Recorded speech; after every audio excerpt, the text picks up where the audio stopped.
সাবেক প্রধানমন্ত্রী শেখ হাসিনাকে সর্বস্বীকৃত খুনি বলে মন্তব্য করেছেন জায়দিন সম্পাদক শফিক রেহমান। তিনি বলেন, দীর্ঘ প্রক্রিয়া নয়, শেখ হাসিনার বিচার এক সপ্তাহেই সম্ভব। দুপুরে জাতীয় প্রেস ক্লাবে সার্বভৌমত্ব আন্দোলন আয়োজিত বিডিআর হত্যাকাণ্ড বাংলাদেশের সার্বভৌমত্বের কফিনে পেরেক শীর্ষক আলোচনা সভায় তিনি এসব কথা বলেন।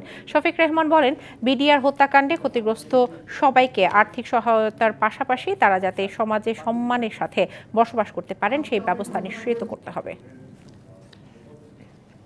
এই হত্যাকাণ্ডের জন্য তিনিই দায়ী, যে এই হত্যাকাণ্ডের কথা আমরা বলছি, এবং পরবর্তীকালে জুলাই আগস্টে যে হত্যাকাণ্ড হচ্ছে তারও জন্য তিনি নেই। আমরা জানি সে খুন করেছে, খুনের রায় দিয়ে দিন এখনই।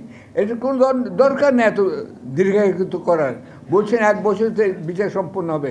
1 বছর কেন, 1 সপ্তাহে আমি হলে বিচার করে দিতাম।